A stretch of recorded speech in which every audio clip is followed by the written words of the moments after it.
Avalanche Studios had wanted to make a hunting game for a while. The idea had existed internally for a long time. I mean, our engine is very good for that sort of game, but we didn't actually decide to make this one before our publishing partner, Emote Games, approached us and said, hey, let's do this hunting game together.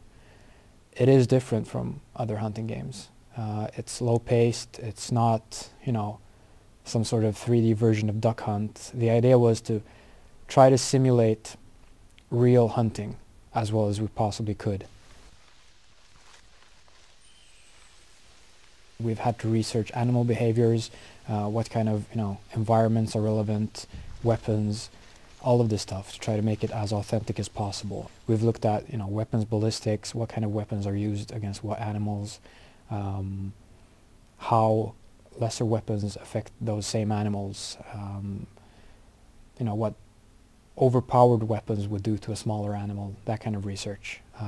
Ethical hunting has been a big thing. We've partnered up with Boone and Crockett, which is, should I say, kind of like a club for hunters that have their own, hunting ethics and stuff like that. And we've taken a lot of support from them, and they've helped us a lot with making the game as, authentic as possible and making sure that, our view of what consists or what actually makes up ethical hunting is in sync with, their view of ethical hunting.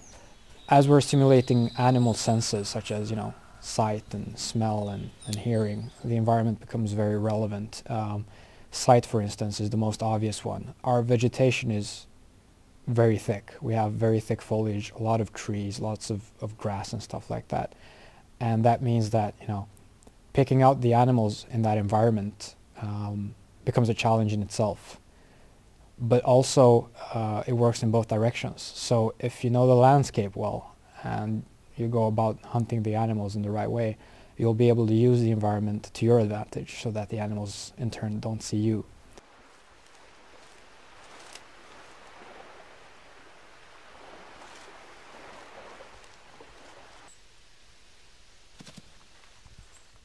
Now the HunterMate device is sort of like a combined GPS and tracking device rolled into one.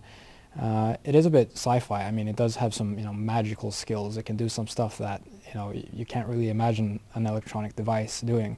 But it also is an abstraction of player capabilities. So we're supposed to. The idea is for it to replace stuff that you'd otherwise do with other tools in real life, because it becomes very tedious to try to, make all of that stuff work for a computer game. What the HunterMate does, it helps you track animals when you, for instance, find clues in the environment or you hear an animal call or something. You'll be able to use your HunterMate to identify that clue.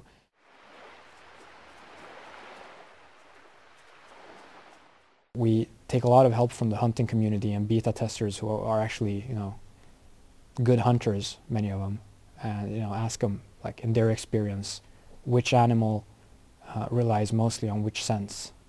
So for instance, for deer, smell is a pretty big factor. If they smell you, they might get spooked for that alone. Whereas turkey might not really care about smell. There's that sense is not as strong with them.